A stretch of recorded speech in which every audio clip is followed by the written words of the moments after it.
Let's talk about one of the key issues of the week. It's going to be the Fed meeting. Jay Powell certainly in the hot seat and set to increase interest rates, but the main focus is actually going to be on the dot plots and what we see from the FOMC if it makes any potential adjustments here. What's your view? What will we hear from the Fed this week? Well, I don't think the Fed's going to do anything that's too unraveling to the markets and the economy. And I expect them to stay on course with their 25 basis point move and their 4 moves this year as well. Anything more aggressive like to that would really unsettle the markets and the economy. Well, Jeff, this is Vasu here in Singapore. You've seen a very mixed inflation, wage growth numbers coming out of the U.S. in the last couple of months. January seemed to indicate that inflation is on a pickup mode. Then February, you saw it basically cool off. Where do you see inflation and wages in the coming months, given the fact that the economy is in a very tight spot, unemployment rate is very low, Trump has cut taxes? Where do you see it headed? And do you think that's going to change the path of the Fed? Well, I don't think it's going to change the part of the fact enough, Vasu, to really see a substantial increase in interest rates or even one in between the Fed meetings. But I do see inflation and wages occurring to at least about 2 to 2.5% year over year. The GDP is on pace to double what it's been the last 10 years in this recovery, the last quarter. And I suspect that will continue as President Trump has employed lots of different economic policies to enhance the economy here. Your projection of 2 to 2.5%, Jeff, seems rather low. If you look at the January wage growth numbers, it came in at 2.9%, and there are people in the market who are looking at, possibly wage growth breaching 3%, inflation breaching 2%, especially core inflation in terms of the PC indicator. Is that a possibility? And if that happens, Jeff, how will the Fed react? I mean, will the Fed, step up the pace more than the market anticipates? Well, I think that they will if that happens. I think their worst fear is, having too much wage inflation, and then we have inflation on the whole economy. But I think really what the Fed wants to do right now is raise rates to keep the yield curve from flattening as they de-escalate their quantitative easing, the quantitative tightening, and flood the bond market, hoping that rates rise and the yield curve doesn't flatten out. I think that's a bigger issue right now in terms of what the Fed is looking at for the next 12 months. Back to the markets. We are down 48 for the Dow Industrials, and Jeffrey Small, market watcher, is with me. He brings with him, as he often does, some picks, as in stock picks, that he thinks you buy them now, you're going to do well. First up, Facebook. Make your case. Well, sure, Stuart. Facebook is great. We'll try and bring some honesty into the market since you were just talking about the lying politicians. But Facebook is actually projected, sorry about that, Stuart, is actually projected to grow at 30% this year. They're the anti-Twitter with 1.6 billion users. They bought Instagram last year, which has 300 million users. So, I mean, this is a winner. It's a perennial in its space. I just spent personal money on Facebook this morning doing some advertising, and my Facebook page actually for my business gets more activity than my actual website. So Facebook's a keeper. So it's a buy and a hold. Netflix. Well, Netflix is adding really millions upon millions of new subscribers quarterly. They're transforming what's happening. And in fact, how people are going to watch TV. They're in 190 countries. And this is also my long-term growth pick. It's another perennial in its space. And that's what you want to own in this kind of market environment. All right. Buy and hold Netflix, he says. How about Verizon? Why would you buy and hold that? Well, Verizon's a value play, and before this week, we had a humongous rise in the market this week. Over 100 billion of market cap was added, to 200 billion of market cap was added this week in stock market value. So Verizon is a good pick because it's a value stock. It only pays 44% of its cash flow to dividends. Its dividends around 4.5%, where the S&P dividend is averaging around 1.8%. And they've actually raised their dividend by 59% the last 10 years, which is better than their stock performance. But more importantly, Stuart, for your viewers, they have to understand that they want to look for dividend-paying stocks. They're going to do well in economic adverse conditions because we are in economic adverse conditions right now. All right, Chevron is your last pick. That is also a dividend play. When I was checking this about a week or so ago, it was yielding, what, 6-7%? How about now? Well, it's around 5.6% today, but I'll be honest with you, with the decrease in their cash flow, I think you got about one more dividend in Chevron before they start to cut back. Unfortunately, that's what's going to happen to that stock. Okay, so we're going to walk away from that one, I suspect. Jeffrey Small, thank you very much indeed for joining us, sir. We appreciate it. Thank you. Thank you, Stuart. All right, so if you have the largest refinery right now bottled up, that's 600,000 barrels of oil we get from that neck of the woods. I could go on to talk about how that's affected gas and related prices. They're up running at almost 20% clip since all of this transpired a little less than a week ago. And then you have what's going on with the Colonial Pipeline that transfers everything from gas, diesel, jet fuel over a dozen states from the Gulf all the way up to places like New Jersey. And then you have to start crunching the numbers. What's the numbers looking like for the rest of us? Arbor Financial President, energy analyst Jeff Small. Jeff, when I started seeing all the interrelationships and connections, I started getting nervous. How long does this drag on? Well, this could go on for a period of weeks. With 12 refineries shut down right now, we've lost about 2.8 million barrels a day of refining capacity that's offline, Neil. So I guess a lot depends, as you say, on the length of the time. And when I heard the governor talking about dislocations in Texas in general that could go into the months, he wasn't referring to these facilities, to be fair. But obviously, the longer it drags on, the bigger the price hit, right? Well, there's no doubt. And right now, we're looking at about a 20% hit. September futures were up to about $1.90, and that's the largest spike in about 3 years. You're talking about in gasoline. futures. Right. Go ahead. That's correct. Okay. Now, oil has not gone up that much. Now, explain that to me, how oil goes one way and gas another. Well, there's been pressure on wholesale prices for gasoline products since the advent of Hurricane Harvey. And so since we have such an abundance of oil being produced prior to the event of Hurricane Harvey, we have the gas prices going up and fuel price, actual oil per barrel going down, which kind of reversed today. So I'm looking for that trend to change until we see what the refinery capacity is going to be like over the next couple of weeks. And your feeling is it's at least a few weeks phenomenon of seeing this uptick in prices, right? At least 2 to 3 weeks, and I'm looking for about $50 to $52 a barrel between now and then. All right, Jeff Small, thank you very much. Again, just to remind you of how the crises can affect prices. It's sort of like that rubber band analogy I allude to here. Oftentimes, that disasters like these, and they are horrific for the folks involved, it does lead to economic dislocations, but everything sort of snaps back, and hence you have the view that a year back you're looking at nominal changes. Tell that to the folks in that neck of the woods. And the April jobs report is out today from the Commerce Department's Bureau of Labor Statistics. The unemployment rate dropped to 3.9%. That's the lowest rate since December of 2000 and a 0.1% from the March rate of 4%.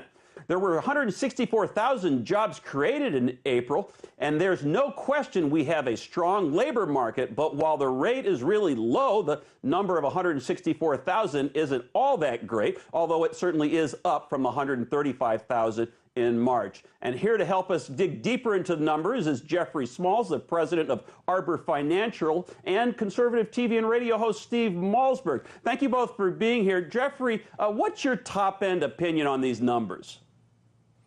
Well, I think they're skewed. I mean, we've had about 410,000 people actually leave the workforce or retire or drop out altogether and stop looking for work. And that's the real reason we're down from 4.1 down to 3.9, even though there is 6 million jobs outstanding, Bart.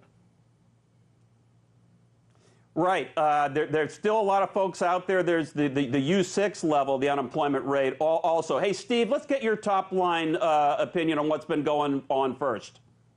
Well, I think if you look at it over 3 months, you have an average of 205,000 jobs. I also think you have, once again, record low black unemployment. You have tied for the record low of Hispanic unemployment at 6.6%. 4.6%. Black is 6.6%. Even adult women went down to 3.5%. So there's a lot of good in the numbers. I think that workforce participation does need to pick up, and I think that that is problematic. We did lose over 400,000 people, as my counterpart alluded to. But I think overall, you have to be satisfied with this as we move along. And by the way, I know we'll get to wages. I think pretty much the wage growth kind of tempered down inflation fears, and that seems to have done well for the markets today. Absolutely. I do want to get to wages in a minute, but I did want to comment, and you're right about, Steve, about the black unemployment, and there's been a lot of discussion about that because President Trump has been taking a lot of credit for that, and I don't want to go back too far, but that's been increasing. But I did want to note something for all the boom busters out there. There's a new study out. I was just reading it before we went to air from the National Urban League, and one of the interesting things in it was that said that of the 46% of blacks are homeowners, 46%, while 72% of whites are homeowners. And so there's a couple of other data points in that study, which everything isn't just roses for black Americans. Jeffrey, what about wage growth and hours worked? What are we seeing in these numbers? Well, we're at 34.5 hours a week. We've had wage growth of 4 cents month over month, or 2.6% year over year. So that's hardly enough wage growth to really facilitate inflation and really justify the Fed to increase rates. The markets are really taking this, though, as a positive today. And I think we're going to see the markets get really unsure of themselves when the Fed starts talking about raising rates again next month. And Jeffrey, what about the different sectors? You know, we know that the tech sector has been growing, construction has been growing. I don't know if you've looked at that. I have. You know, infrastructure came out down today. And so some of those infrastructure stocks, those construction stocks, are taking a pretty good hit. But when we're in a rising rate environment, and it appears that inflation is going to creep up very slowly, as we've seen energy go up 6.5% to 7% this year. And I expect unemployment to continue to decline. I see us going down to 3.5%, which is really going to give the Fed the fuel to keep raising interest rates. And so if you're an investor in the market, you want to focus on financials and banks at this stage. We're gonna come back and look at 3.5. I hope you're right on that, Jeffrey. And Steve, any sectors that you know, usually we see some that add jobs, and sometimes there are a few that don't do as well. How about those that maybe lost jobs or stayed sort of the same? Well, I do want to point out, if I may, manufacturing, which I think is key. That gained in the 20s about 25,000. And since October of 2016, and we know what happened a month later, not to get political, but since that time, we've had significant growth in manufacturing jobs, up about 240,000. And this year, it's grown significantly as well. Also, mining did pick up some jobs as well. And that's something else that has picked up since 2016. So those are two key sectors that I think when it came to Donald Trump's promises, he did promise to make a mark on, and he has. Basically, healthcare also picked up, and of course the service industries picked up, but nothing too significant, nothing to write home about, and nothing dropped that much either. And Steve, you know, we spoke a week ago about those 14 states that saw in the last year the record low unemployment rates in nearly 10 years. That trend, it looks like, continues when I was looking at the BLS report. So that's good news. But I do want to ask you both the same question. And Steve, you sort of said if you look at the first quarter, actually the first 4 months of the year, that it's pretty good. And I'd agree. I don't want to poo-poo what's been going on. But these numbers aren't, you know, 200, 300,000 like we've become used to in the last year. And I'm curious if both of you think that that is a bad trend. Jeffrey, you think we'll get down to 3.5. But what does this mean for the economy? Steve, let's start with you. What do you think it means for the economy for the rest of 2018? Well, I think you're going to see job growth accelerate as we move along with the rest of the year. I think as the unemployment rate goes down even further, which not many of us could have anticipated, 4% is considered full employment. I think you're going to see pressure on wages, and I think you will see wages increase as the unemployment number goes down. A survey just completed, 9 out of 10 small business owners said they can't find enough qualified people to take the jobs that they have to offer. So I think you're going to find employment numbers going up as the year progresses, and I think wages will reflect upward as well.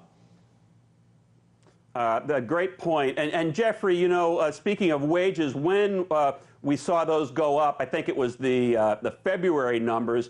Boy, the markets took a big tumble, as you may remember. They rebounded, but that was one of the beginning to that volatile time period we had starting in the beginning of March. How do you see the rest of this year playing out, Jeffrey?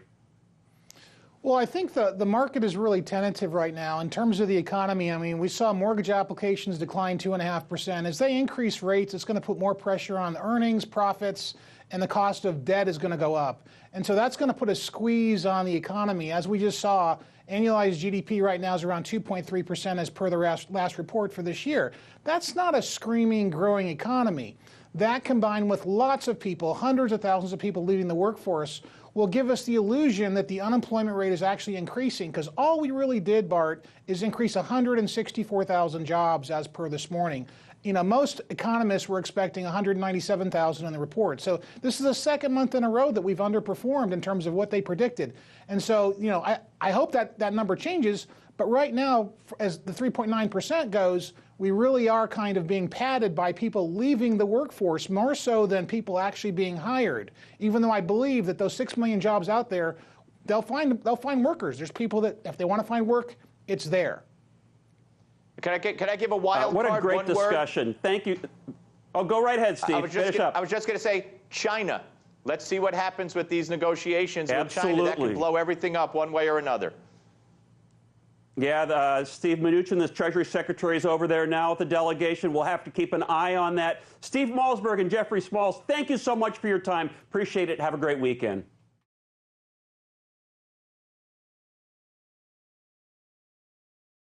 So now it's time to welcome our next guest to the show, a repeat guest whom I'm sure you'll recognize, my good friend Jeff Small, the president of Arbor Financial Group in Melbourne, Florida.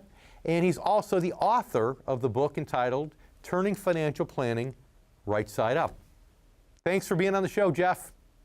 Hey, Dave, it's great to see you. Hey, so what's going on with this stock market volatility? You know, we've talked about there being another drop, and some people have said, one of the advisors that I work with actually said, well, he thinks it's like 2008, he's ready to short the market.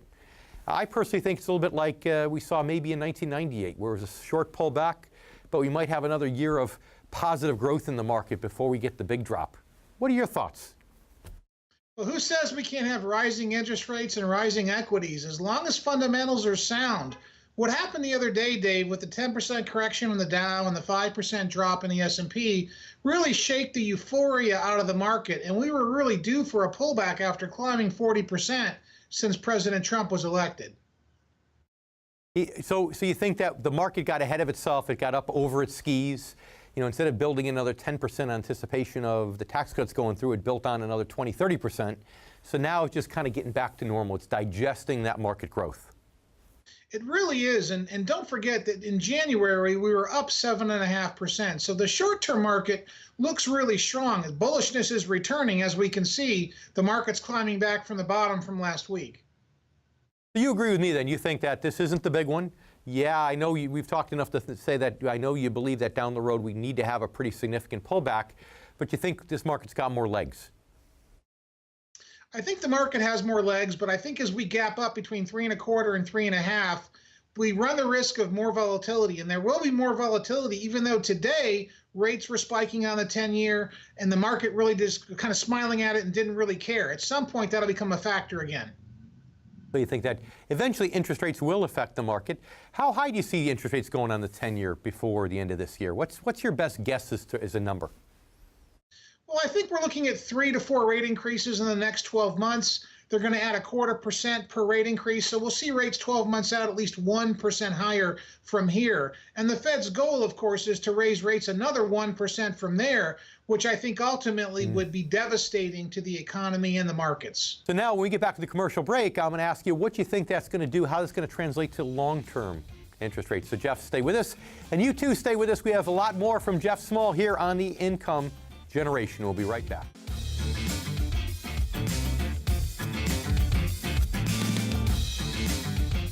Welcome back to the Income Generation. It's time to bring back our guest, Jeff Small, author of the book, Turning Financial Planning Right Side Up.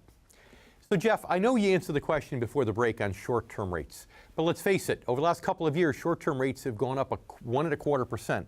Long-term rates haven't gone up by that much. So how do you think those 3 or 4 increases throughout the rest of 2018 on the short-term side, how do you think that'll translate into increases on a longer-term rate, such as the 10-year Treasury? Well, the Fed is hoping that the disparity in rates between the 30, the 10-year, and the 2-year actually gets wider. Because if we get within an inverted yield curve scenario, the last 7 times the curve is inverted, we've had 7-for-7 recession. Here's what I love about you. Just because you're from the Space Coast, nobody could ever accuse you of being a space shot. See, you're trying not to let me trap you into a number. But Jeff, come on, play ball with me here. You heard me. I went out on a limb just a moment ago in front of millions and millions of viewers, and I said I think 3.25 is the highest we're going to see in the next 6 months. That's a strong resistance level. You know, what's your number? What's your best guess then, short term, as to where that'll go? Maybe by the end of the year. I think by the end of the year we're at 3.5. Okay, by the end of the year you're going to be up to where? 3.5 on the 10-year note. Okay. Yeah. Okay. So you and I aren't too far apart with that. That's good. But now, of course, you have the issue, as you just said. If we only gain another 0.6% in essence on the 10-year, but a whole 1% on the short end, now you have that flat yield curve problem. You know, the difference right now between the 2-year and the 30-year is only 1%. And that's not that much. It really isn't. And investors really need to pay attention to that, because if that gap starts to shorten or get closer in nature, there's going to be pullbacks in the market and more volatility. And I see pullbacks happening anyway between 3.25 and 3.5 as the 10-year gaps up from 3.25. So bottom line, what can investors expect to earn today? You know, the bond vigilantes say, well, you can only get 2-3% in bonds, and they're going to come crashing down when interest rates go up, which, you know, we know is not the way it works. The question then becomes, you know, what do you tell investors? If not 2-3%, what can they reasonably get investing in a diversified portfolio of bonds and bond-like instruments, investing for income instead of growth? Well, if you want to stay within the BBB range, I mean, you're going to be between 4, 3.5, 4.25%. There's good bonds out there to find. If you go one letter below with 2 B's in the equation, you might be 4.5, 5, 5.5. And there's good companies out there, but you got to work with a qualified investment advisor that has access to that marketplace. And what investors have to really understand, Dave, is that interest rates are a cycle. And right now they're going to cycle up. They're going to peak probably in 12 to 24 months or less. And then they're going to cycle back down as business starts to calm down after the Trump bump. That's right. So, you know, it's interesting. I tend to agree with you on everything you said there. And it's why you wrote the book, Turning Financial Planning Right Side Up, because you know, most people think you'd only get 2 or 3% in a bond portfolio, and you and I know better. So, Jeff, thanks so much for taking time out of your busy day to be with us. Checking a big board, you know the script by now, and it's a frightening one. We open higher, we start drifting lower, and we pick up steam to the downside, 16,100. That's going to be your key support point right now. We're about 100 points above that. A lot of names you know still getting hit big time, including Twitter. That stock hit yet another new low. And Wall Street never liked GoPro, and one of the reasons is they think it's a one-trick pony.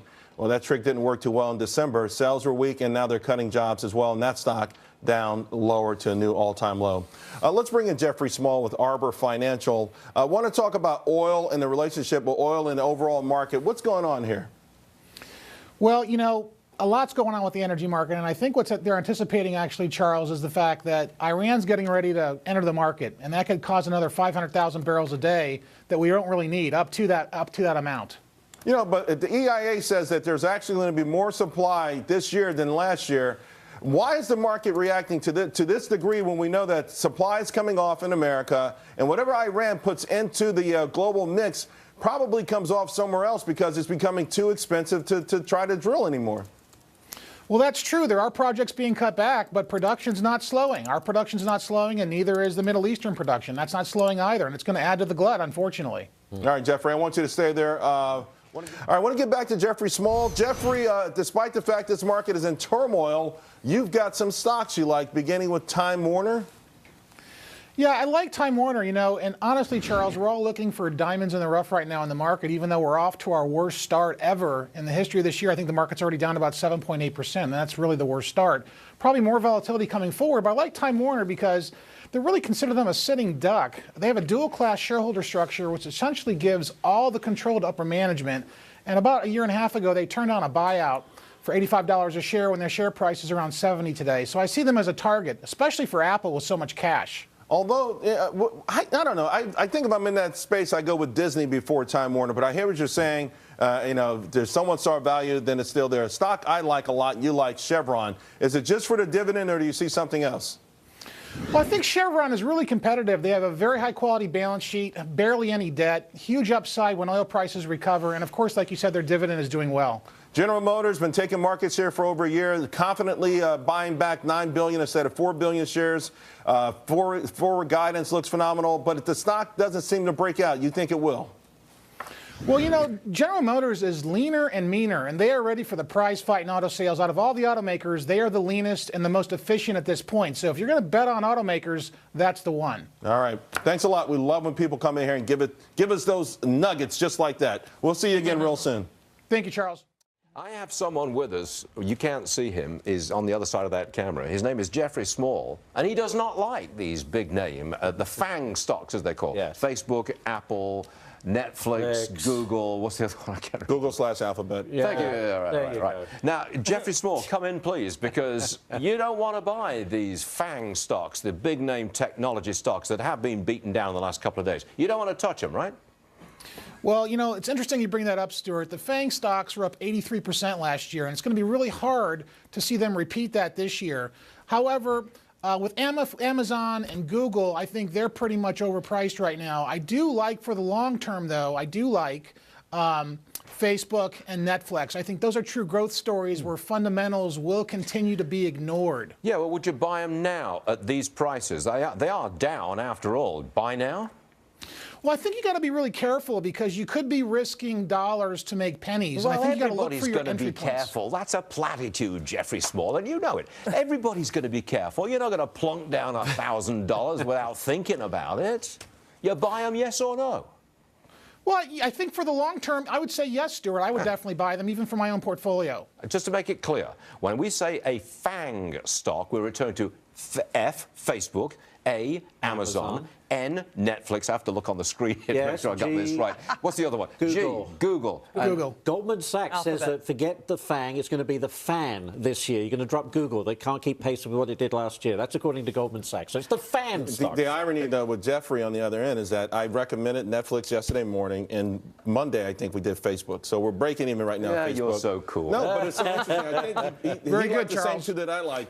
But you know what? You can't try to play around with them, Jeffrey. If people are going to buy them, they got to buy them and know that it's going to be volatile. There's something to be said for being called Very out true. with a British accent. You just don't seem to get offended. I never get offended by you when you're calling us out. No one else is. You get away with that. I wish I could. Mispronouncing names, man. Golly, it resonates when I do. People are like, look at that idiot. But when you do it, it sounds great. People even want to change their name to what you said it was. You said You sound great making mistakes in your accent. I want to chuck this out. Hey, Keith Fitz, I want to chuck this out to everybody. Facebook, I like it. I think Facebook at 99 is not exactly a steal, far from it, but I think it's got growth potential. Keith Fitz, do you like Facebook as much as I do at 99? Well, you want me to do that with an English accent or an American accent? Give me an English accent, just for the hell of it. Yeah. Well, I say, Stuart, that'd be fabulous stock to buy. That's not very good. Do you mean it? Thank you. Do you actually mean it? a little Australian. Yes, but... absolutely, I do. I think that's a fabulous stock. They've got tremendous potential. And again, this is if you draw the line to the point of how do you buy in today's markets? You buy the stuff that's quality. You buy the stuff that's integral, and you buy the stuff that's the must-have. The nice-to-haves on days like today, so what? Okay. But the stuff that's important, Facebook's one of them. It's knocked down by 3%, $3 as we speak. It's already in the uptrend. Yeah. I don't think the market's going to drop any further post 10 o'clock. Jeffrey, was that you? Jeffrey Small, did you just say that? I did. Okay. What about Facebook? You like it? Well, I like Facebook. They have twice the users that Twitter has. They're going to actually challenge Google in the future for advertising revenue, and they've got a very unique platform. It's not a fundamental purchase. It's a growth purchase, Stuart. Okay. Jerry Willis is still here. I'm hanging around. You are. You didn't make me go away. No, you can't leave yet. Facebook, you don't pick stocks. I know you don't pick stocks, but you did just say now's the time to pick some quality. You like Facebook. So a couple of things that I'm thinking about, right? Okay. So my favorite stock in the world is Amazon because I think they're super smart. I'm with you. I think they're super smart, and you got to part with a chunk of dough to buy the stock. But I have always liked this stock. Also, why do we have to look at FANG? Why can't we look at other companies that are delivering great big dividends? Okay, well, I'll stop using the expression FANG, but because it's inappropriate. Yeah, I agree with you. What's wrong with looking at stocks that pay big dividends, like AT&T, like Chevron, and Verizon, and all the rest of them? Especially if you got the growth. Who's that? Is that Jeffrey Small? Is that you? No, that was Keith. That was Keith Fitz. Especially if they've got the growth. Yeah, because earnings growth drives share prices, and if you tap into both of those, you're going to be okay as a long-term investor. Right now, I've got Amazon at $6.16, down another $15 a share. That's 2.5%. That's a bigger loss than the overall market. Wouldn't touch it with a 10-foot pole, Charles Payne? Not soon. It's a killer to Jerry's point. But I did, like I said, we did Facebook this week and Netflix. And on the other side of the equation, don't forget the McDonald's story of 2015. Exactly, a 25% increase in the last year. I think what people need to do also, don't be comfortable with companies that have been around for 100 years, because they're probably going to be around for another 100 years. And if their stocks get hit, don't necessarily worry about it. If I'm 40 years old and I own IBM, I hate to say it, they'll probably get rid of the CEO and the stock will go through the moon, but I don't panic here. I used to own Eastman Kodak. Did they ever make it 100 years? I think they were 99 years old before they hit the button. There's not much to it. So you remember the old brownie, that's why you bought it, but that's a different story. I'm sorry. To sum it up, ladies and gentlemen, it's coming up on 10 o'clock. We market this, it's been open for roughly a half hour, and we're down 200 points. At one point, we were down, I think, 318. That was the low for today.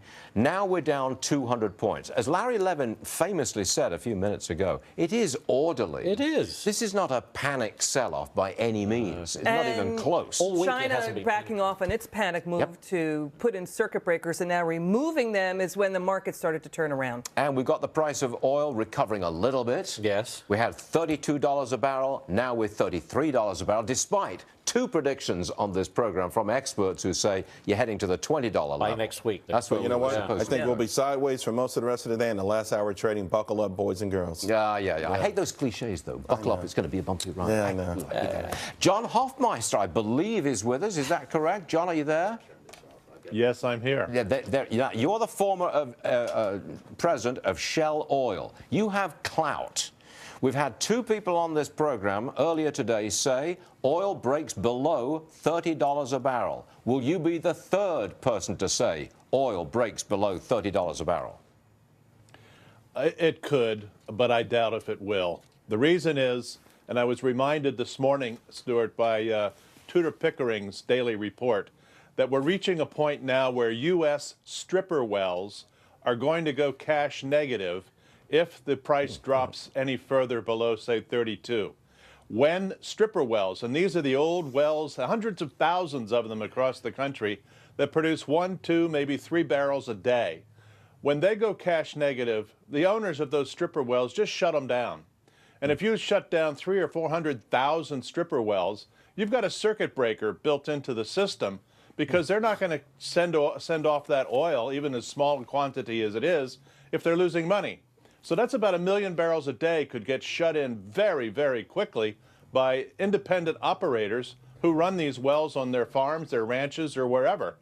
Even on the front steps of the Oklahoma City Capitol, I think, if they still have that well. And so what's going to happen here is we're reaching a point of no return where it just makes no sense to keep producing the oil. And you know, that doesn't stop other state-owned companies from continuing to produce globally. It doesn't prevent the Saudis from continuing to pump away. But here, at least in this country, it is an opportunity to really shut in some oil production quite quickly. Yeah, and that, I think, will affect the price. That would also affect America's domestic economy, because drilling for oil has been very productive for a lot of people, North Dakota, Texas, et cetera, et cetera. You start shutting down that oil production and you take some money out of the American economy. That's not going to be good domestically now, is it? No. Any takers? I couldn't agree more, Stuart. There you go. It's been such a boom that this is the bust that's coming along if the oil prices don't recover, there's no doubt. OK, we're 32 minutes into this trading session this Thursday morning, and we're down 200 points. That's where we are. Look at Apple, please. Now, there's an interesting stock. It's a real... It's been the technology company in this planet, in this world for a long time, and now you can buy it for $98 a share. I think the high was, what was it, 134? Yeah, 130, and 130. So I will say one thing, guys, and there's an intangible. We've been talking about Amazon a lot here. We talked about Macy's being up on a day when it should be down. I'm not criticizing Tim Cook, but there's something to be said about showmanship and getting Wall Street on your side. There's something to be said. You know how many times Apple missed when Steve Jobs was CEO, but he would get on stage and they would give him the benefit of the doubt? That's the intangible that Apple doesn't have right now. He's more of an operations guy, and people are questioning the big vision and the CEO, Chief Excitement Officer qualities. What do you think, Jeffrey Small? I think you're still there. Apple at 98. What do you say? I'm here, Apple, and I'm here, Stuart. I'm not surprised that Apple is where it's at. I would not look at buying Apple. I don't think it's hit bottom yet. I think it's going to keep dropping, especially in this era that we're in now. You know, just like night follows day, contraction follows expansion, and Apple just can't keep going up when its model has got to maybe we switch towards more of a service-based model, and they've kind of peaked out in iPhone sales. Okay. What's your view on Walmart? Is this an overreaction in the share price, do you believe, or is there some truth to the concerns that Walmart's not quite ready for Amazon? Well, according to all the talking heads on TV, they think that Walmart's top line and bottom line numbers are disappointing. But, you know, what I see is a great buying opportunity for Walmart as they get ready to launch their e-commerce growth even further beyond the 23% last quarter, even though that was disappointing. So you're a little bit more optimistic on the stock then. Does this a drop of 10% plus then in the share price actually present a buying opportunity in your view? Well, I think it does. The metrics definitely improve with the share price drop. But from here, I think if you're a buyer into Walmart, you're looking to hold it long term. So at some point, the boxing match that's going on between Walmart, Amazon, and Target can continue. And hopefully Walmart will make dramatic improvements in their e-commerce business. They have done incredible things, investing lots of money in Jet.com. And I see the bricks and the clicks thing really catching storm with the 4,800 stores that Walmart has. And they're all within 98% of U.S. consumers, low unemployment, increasing consumer demand and wages. And I think Walmart's a great deal right here. So stores, you mentioned that, Jeff, so let's talk about that. I mean, they're not expected to open really that many stores, are they, this year, which is going to put most of the burden on e-commerce, which, as you suggested a couple of seconds ago, growing at 23% may sound good, but not if you're used to 50% growth at a 50% clip. My question to you is, are they, I mean, if there's going to be so much burden put on e-commerce to I guess, pick up the slack, are they doing the right things in e-commerce, especially with regards to groceries? Well, they really are. They're going to be investing a lot of money this year in developing online grocery tools and having curbside service, in addition to their smart box technology through jetservice.com, where they're going to be offering additional discounts on box services, not including returns and things of that nature. Their sales should improve this year. There should be a lot of traction. I expect them to get to 40% growth in online sales from here, even though online sales really only comprise about 3% of their total sales. I still say Walmart's a buy. To do that, let's talk money, shall we? Market watcher Jeffrey Small is with us. First up, Jeff, I want to talk retail and what I call the retail ice age. Look at Aeropostale and fashion retailer L Brands. I am told that they're in trouble in part because there's just too many bricks and mortar stores out there. What say you? Well, Aeropostal's definitely in big trouble. You know, they don't have that much cash left, Stuart, so I don't see them being around too much longer. They're going to go the way of the dodo. But L Brands, you know, we're talking about Victoria's Secret. There's always going to be a demand for the products that they have. And actually, they were one of the few companies on a retailer basis that did well last year. They had an 8% year-over-year growth in revenues and a 12% increase in their bottom line. So I have high hopes for L Brands at this point. I don't think they're too saturated. So if you would pick a retailer, you wouldn't dismiss a retailer just because they're heavily into bricks and mortar. You wouldn't do that. Well, I don't know what the numbers are for the products that they sell online, but no, I would not. That's one of the retailers I would not dismiss. I would not dismiss L Brands due to online retailing and the boom in online retailing that's occurring. Any others that you like? Tell me a bricks and mortar retailer you like them. To be honest with you, Stuart, there aren't too many bricks and mortar retailers that I do like. I think we have a much larger problem. I took a look at the top 30 Dow stocks this morning, and 20 of them had negative revenue year over year. 16 of them had negative earnings year over year. So it's not just a problem in retail right now. We have a problem with our economy, which is going to affect retail. So there aren't too many retailers that I really like at this stage of the game. Okay, worth remembering. Jeffrey, thanks very much for being with us. Good stuff. Appreciate it. Thank you. While the economic indicators for the U.S. economy are currently strong, not all agree on the long-term forecast. Christine Lagarde, the International Monetary Fund Managing Director, says while the clouds are getting darker every day over the entire global economy related to trade tensions, the IMF forecasts the U.S. economic growth will not only slow this year as the impact of tax cuts fade, but will be at a mere 1.4% pace by 2023.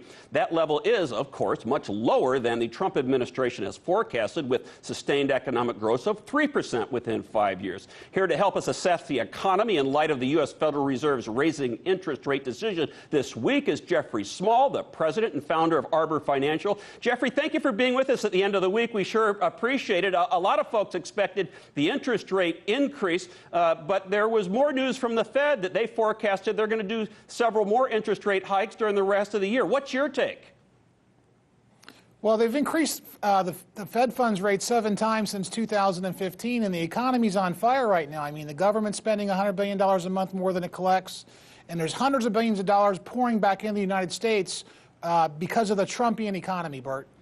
Yeah, they have done a good job. There's no denying that the economy is pretty much on fire in a good way, and balancing that at the Fed has been, they've done a good job overall with both Chair Yellen and now with Jay Powell with regard to interest rates. Jeffrey, the Consumer Price Index came out this week showing that it had the increase the fastest in 6 years, the fastest pace in 6 years, and overall U.S. retail sales were the best in the past 6 months. How are consumers going to react to interest rate hikes and things like housing, where we saw new construction increases back in April, and on other major purchases like automobiles or trucks? Well, sure. Well, we're going to see, Bart, in the future here, in the short-term future, we're going to see things like mortgages and credit cards and car loans actually start to have to charge more because interest rates are going up. And so the current threshold really for construction and new homes really is around 6%. When we see mortgage rates hit 6%, we kind of hit the wall. Today we're at around 4.5% on a 30-year mortgage. And so right now it's just kind of a pinprick to the average consumer's pocket. As we saw yesterday, consumerism is running rampant. People are spending more than they have in years. If you were advising maybe your customers or even your neighbors, Jeffrey, that are thinking about buying a house within the next year, would you say buy now? I absolutely would say buy now if they're going to be in the house for 5 years or longer. If they're not going to be in the house for 5 years or longer, then they really need to wait until the rate cycle peaks and see if actually the market starts to correct a little bit here over the next 12 to 18 months. Very interesting. And how do you think that this, you heard my headline maybe about all the trade and tariff war talk going on. Do you think there's going to be an ultimate impact on the economy? I guess it's a little bit too early to tell right now, but what are your thoughts? Well, we're really not seeing the effect of the trade war in the general economy yet. It's going to be really a pinprick in the short term, but we see the stock market starting to react. And today the Dow was down on the major market indexes more than any of the other ones, and so I suspect that will occur. But where United States people will get hurt is the farmers, because we export so much farming products to China. That's really where the tariffs are going to be here in the short term until we see what happens in the long term. And what do you think are some of the other economic indicators that we should be looking at vis-a-vis the economy now, and what should we be looking at in the next few months that might be indicative of growth throughout the year? Well, I think the stock market really has a really good idea on our good pulse on what will happen with the economy going forward. If the market tends to drop, that'll dampen consumerism. If the market keeps expanding, that will increase consumerism and will keep increasing debt, even though we seem to be hitting debt peaks at this point in time, Bart. I mean, yesterday we hit a global debt figure of an all-time record of $237 trillion globally, and a large amount of that is domestic debt as well. And so we're coming to the end of the debt cycle, so consumers want to be aware of a potential debt bomb at some point in the near future. Jeffrey, we really appreciate you being here at the end of the week. Thank you so much. You're always informative for our viewers. Jeffrey Small, president and founder of Arbor Financial. Thank you for being with us. Thank you, Bart. It's now time to welcome my next guest, Jeffrey Small, and I'm happy to welcome Jeff back to the show. He has over 30 years of experience as a financial advisor and is a highly sought-after speaker and analyst who can be seen and heard regularly on shows like Fox Business and Bloomberg Radio. He's also the author of the best-selling book, Turning Financial Planning Right Side Up. Jeff, welcome back to the show. Hey, David, it's great to be here. Thanks for having me again. Well, it's good to have you. But, you know, you've been on the show now, what, 4 or 5 times, and you still haven't gotten the memo that you don't need to dress up and wear a necktie on our show here. What's going on? You know, he's making me look bad. You know, it's like this is a patriotic tie. You know, it's red, white, and blue. I kind of was feeling spirited today, so I wanted to be patriotic, David. Show about China, perfect time. That's right. So what's your take on all this China stuff? You know, it's been affecting the markets. You follow the markets, gosh, as closely as I do. And these 500-point, 700-point swings, I mean, it's crazy. Do you think it's warranted, or do you think it's a lot of the media? What's your best take on this? Well, David, we're at the end of an 18-year bull market here, bearish secular pattern. We've been in this for 18 years at a peak. And so at some point the market's going to pull back, but there's lots of things in the market that are causing these gyrations, whether it's rising rates, unsettled political issues nationally or geopolitically, as well as the trade issues really, you know, came to the forefront. But the good news is the street, or Wall Street's really focusing on earnings right now, and that seems to be taking a back seat. The trade issue seems to be taking a back seat a little bit to what's happening in the market, and we hit break even today for the year. Right, break even. Of course, you know, we're never happy about break even, but I guess when you think about what happened after February 2nd in the markets, Groundhog Day, when the financial groundhog saw its shadow and markets started to drop, you know, all things considered, break even isn't too bad, huh? Not too bad so far, but the volatility was to be expected. In January, the market went up over 7%. We hit that peak January 26th, and then the wheels kind of came off. And so at some point, you know, the market's going to have some gravity to it. They just don't keep going up. Okay. Now, you heard Gordon Chang, you know, as all of you heard Gordon Chang. What's your thoughts? Do you think that we've got the upper hand here, that we're eventually going to improve our situation with this?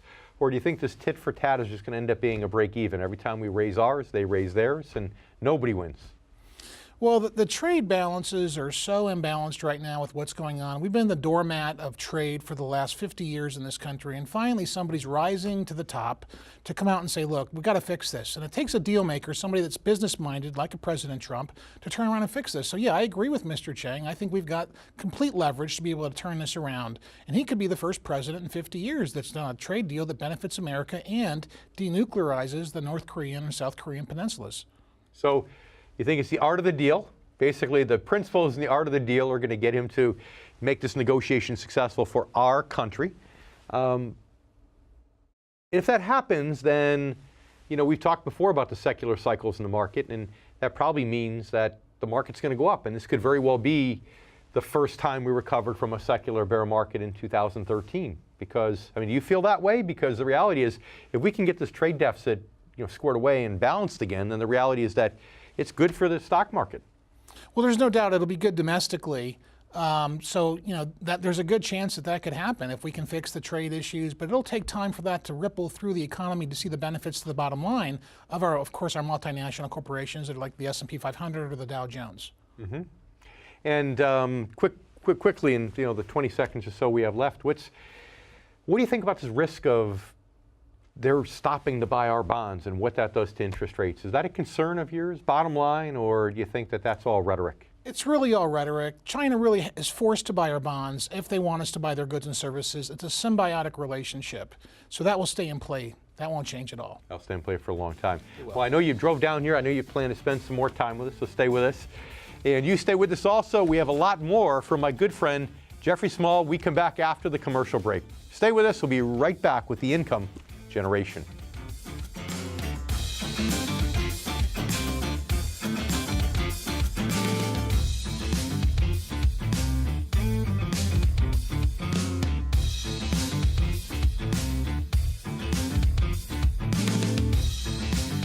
Now let's welcome back Jeff Small, best-selling author and president of Arbor Financial Group in Melbourne, Florida. Let's say we're wrong. Let's say we're wrong in this trade war. You and I are wrong, Gordon Chang is wrong, and the trade war works against us. It's a net negative. What does that do for us as a country? What does that do for the economy? What does that do for the stock market?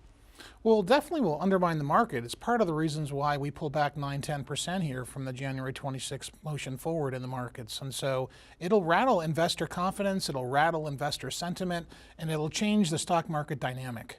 Mm-hmm. And, you know, interest rates, okay? What do you think? In that case, again, if all of a sudden we're importing Chinese goods, we're spending a lot more money to do so just because of the tariffs and so on,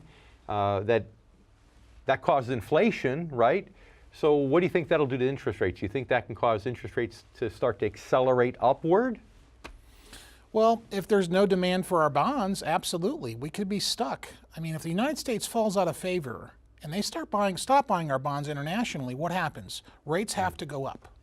That perfectly makes sense. And so the Fed's already on a track to raise rates. And so right now we have a reprieve on rates.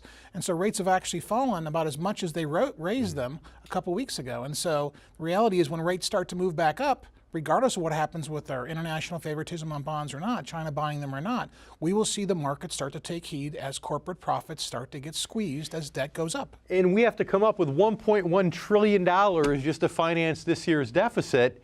So with $1.1 trillion, you know, does it ever end? You know, in the 30 seconds we have left in this segment, do you think that we can actually grow ourselves out of the deficit, or do you think it's going to be really hard, Dave, because we've got 600 to 800 billion of treasuries that we're selling out through quantitative tightening as the Fed decides to do what? De-escalate the purchases they made to get us out of the mess in the first place post 2008. You make a lot of sense, and of course that's why he's a very good friend of mine, and that's why he's also an author of the best-selling book. We'll be right back with more from Jeff Small. We're going to talk about some of those geopolitical things you talked about a minute ago. You stay with us. We'll be right back after the break.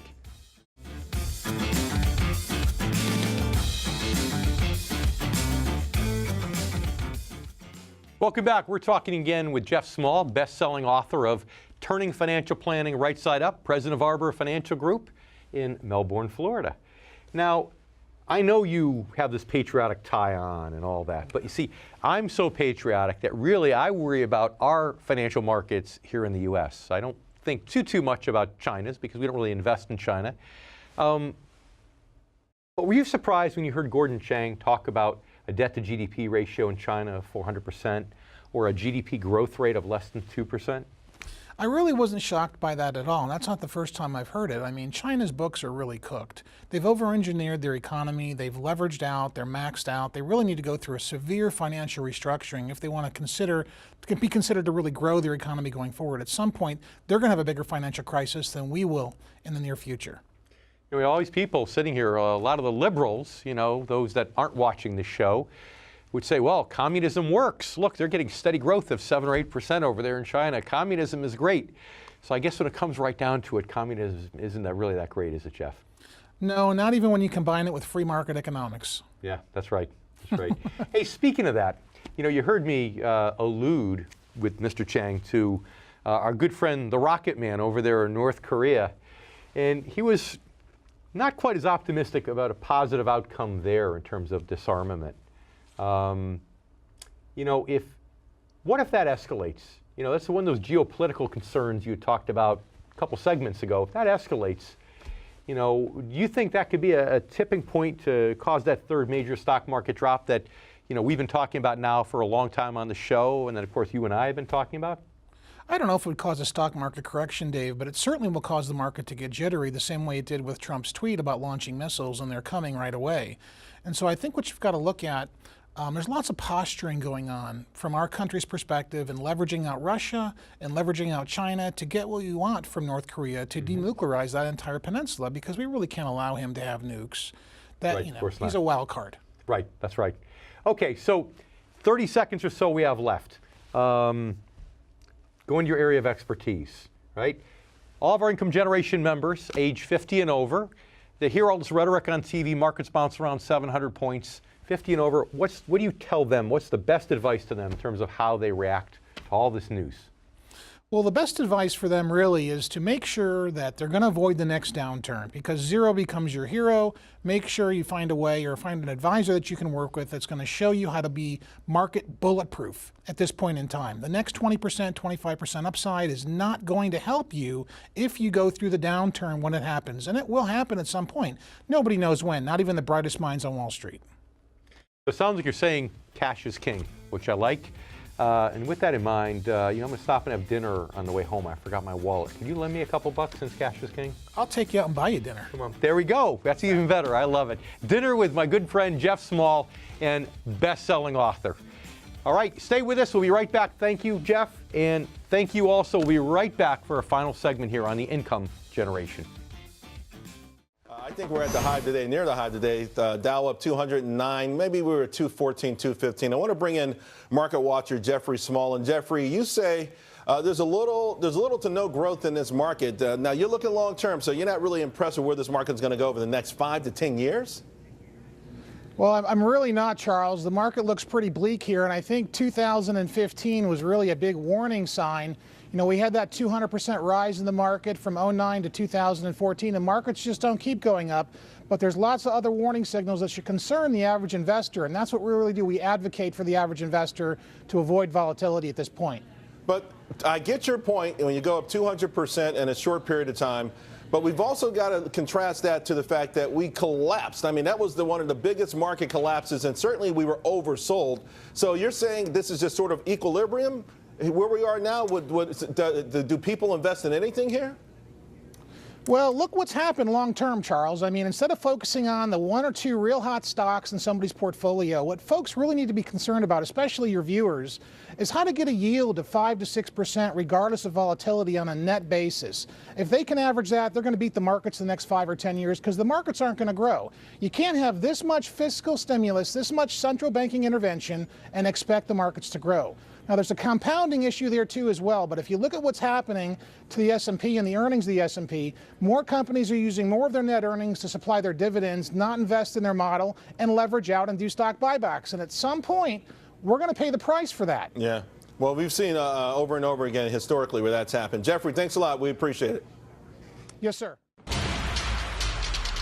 We've seen consumer borrowing rise to some of the highest monthly gains in 16 years due to increased consumer confidence in the economy, with borrowing levels rising to nearly $30 billion just last November. It's still just been a month into the new year, but are we on track to see a continued increase in borrowing levels and consumer confidence? Let's ask Jeffrey Small, the president of Arbor Financial and author of Turning Financial Planning Right Side Up. Jeffrey, thank you for being here. Household credit has hit a peak of $13 trillion. What do you make of all that? And it's creating debt and probably defaults, right? Well, there's no doubt defaults are rising in auto loans and credit cards, but also besides the household debt rising $13 trillion, it's because of net worths of the average household that are close to $97 trillion nationally here in the United States. So when people feel good about their wealth, they borrow more.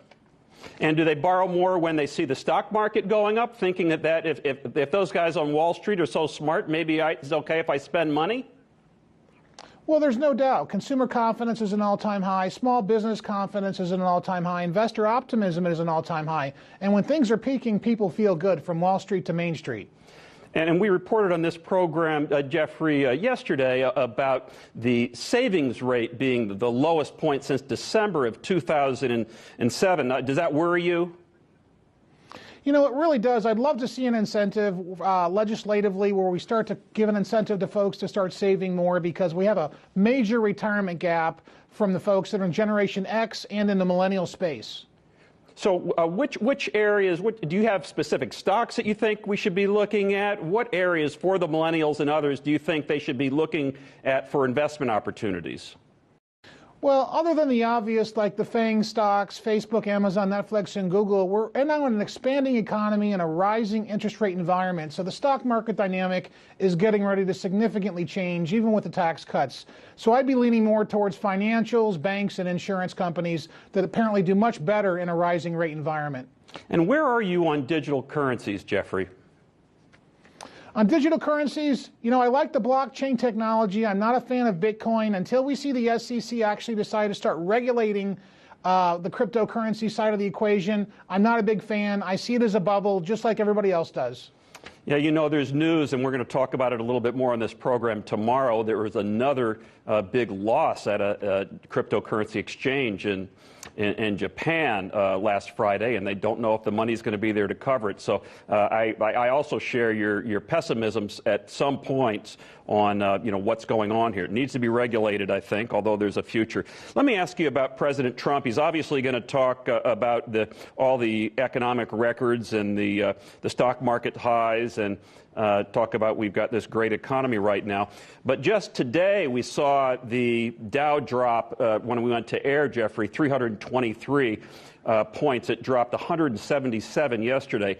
That's the first two-day triple-digit loss in a year. And today is the S&P's worst one-day fall in 5 months. Is this just normal market ups and downs, given we've had this long record of record highs, Jeffrey, or is there something more to it? Well, Bart, listen, there's not much more to it. We've had 14 straight months of record stock market growth. That's never happened in 147 years without at least one bad month or one negative month. So we were really due for a pullback. There's some profit taking. Bond yields are rising. There's pressure in healthcare. There's a number of reasons for pulling back, but valuations are a little high right now. And I agree with you. You're certainly an expert, and I'm not. Although 323 was a little higher than I had hoped for the second day. But I think the overall thrust, absolutely. Markets go up, they go down. You can't just have one direction going up, up, up. It's going to take it down. Jeffrey, we were going to talk a while back on the government shutdown. It ended up just being 3 days, and 2 of those were on the weekend. But we're going to be headed towards one again in a couple of weeks here. Congress has just kicked the can down the road on another government shutdown. So how do you look at those, the economic impact of a shutdown? Well, the economic impact, going back to the 70s on government shutdowns, mostly is benign on the markets. We actually see the markets grow. Wall Street and Main Street have a lot more common sense than the politicians, and the politicians need to realize that we need to have some border security, and we need to do whatever that means for our country's economic sake and to secure our people. American people should come first. And what about the market impact of a potential government shutdown in a couple of weeks if Congress and the president don't come to some agreement on that border wall and those DACA dreamers, Jeffrey? Well, I don't think it's going to affect the stock market, to be honest with you. It hasn't in the past. We've actually seen the market rise. It could hurt the economy longer term, though, if we see the shutdown go on forever. But then, of course, there's political consequences, and I don't believe that either party wants to take that road. No, I think I think you're right on that. Jeffrey, thank you so much for being with us. Sure appreciate it and hope you'll come back. Jeffrey Small, president of Arbor Financial and the author of Turning Financial Planning Right Side Up. Thanks for your time. Thank you. Let's get back to the market and Wall Street and market watcher Jeffrey Small. We've not forgotten you, Jeffrey. We've just left you out of the political debate here. I'm sorry, go ahead, Stuart. You got a couple of stocks, and you like them. I'm going to start with Netflix. You like it, you want to buy it, make your case. Well, I think Netflix is probably a pretty good buy here. It's been beaten up. It's in the low 90s. They're a global TV provider, and they're not going anywhere. They've got traction. They're adding millions and millions of subscribers quarterly, domestically and internationally. So this is one you really want to hold for the long term. Okay, how about Facebook? A lot of people on this program have said that it is the next Apple, that it would go to the moon, Facebook, from here, as a matter of fact. What say you? Well, I don't know if Facebook's going to be the next Apple, because Apple's not really innovating anymore, and they're sitting on their cash and not doing very much. But Facebook is innovating, and they've really been a humongous surprise since its original IPO. Their fundamentals are off the chart. They've got a humongous subscription base, and, to be honest with you, they're going to give Google a run for their money on advertising. So Facebook's another one that you want to hold for the long term. That's going to be a star in your portfolio every year for the next 5 to 10 years. Would you give us a price estimate? I mean, could you see it going to 200? I know I'm just picking a number out of the air, but can you see 200 on Facebook? I could see 200 on Facebook in 2 to 3 years, absolutely. All right, we hear you. Jeffrey Small, thank you very much indeed for being with us. Much obliged to you. Thank you. Now, speaking of specialists in income-based investing, I'd now like to welcome one of the best in the business, Jeffrey Small from Arbor Financial in the Melbourne area here in Florida. More and more, Jeff Small is becoming a huge name in the financial services world. He lives right here in Florida and has over 30 years of experience as a financial advisor. Nationally, he's a highly sought-after speaker who can be seen and heard regularly on such top shows as Fox Business, Bloomberg Radio, and of course, The Income Generation, where Jeff's taken part in some of our advisor roundtables in the past. You might recognize him from that. So we're glad to have him back as a featured guest to talk about his new book, Turning Financial Planning Right Side Up, which is one of the best single books that I've read on this subject of saving and investing in today's risky environment. Jeff, welcome and congratulations. Hey, David, it's great to be here. Thank you for having me today. So good to have you back. And so tell me, financial planning, you're implying it's upside down. Now, I've often thought it might be a little bit sideways, but I've never thought of it as being upside down. So why is it upside down? Well, it's upside down for a number of reasons, but the book really provides insight and education for investors that they can determine how to best chart their costs and what risk they should have and what the Goldilocks zone will be for the next 5, 10, or 15 years at investing. Even with 20 to 25% upside to the market there might be, they still have to figure in what kind of risk exposure they have, and the book shows them how to do that. And that Goldilocks zone, give us a 20-second definition of what that is. Well, the Goldilocks zone is cash. The cash bucket is too cold because it's not earning that much. The risk bucket is too high because it's too hot and it's very risky. But in the middle are things that generate between 4 and 7% in the area of fixed income on an annualized basis. So let's take just a moment. We'll be right back with a lot more from Jeff Small's new book, Turning Financial Planning Right Side Up. Stay with us. We're back with Jeff Small, and we're talking about his new book, Turning Financial Planning Right Side Up. Now, Jeff, of course, you just saw the advertisement for your competition in books here, my book, of course. And, if I were just a layperson, I have to tell you, there's only one thing that might cause me to buy my book instead of yours. Do you know what that is? No, I don't. Well, because, I kind of had a little smile on the cover of my book, and it's funny, when I look at the front of your book here, you're so serious that you look a little bit like a serial killer on the front of the book. Has anybody ever told you that? I mean, Everybody likes the cover, Dave. I just think you're jealous because I'm better looking than you. I guess the reality is that this is serious business, and you want to send a message that you're serious about this. And, that's right. And good for you. So tell us, what motivated you to write a book? Well, the book really is a 33-year brain dump of everything that I've learned in the business that consumers need to know going forward. So in terms of advocating for yourself and educating yourself correctly, people make the biggest mistakes with their money with lack of knowledge. And this book will provide insight to prevent those mistakes. So really, it's a must-read from that perspective. And one of the mistakes that you talk about in the book, I know, is you talk about taking too much risk. You even go as far as at one point to say, why you should take some money out of the stock market. Now, you're not going to get any argument from me, as you well know, but tell our viewers about that a little bit. Well, the market's about 90% of the all stocks in the market right now are at their all-time highs or higher. And so, every time the stock market's gotten this high, there's been a chance for a major correction at some point. Now, there could be some more upside to the market. Nobody really knows.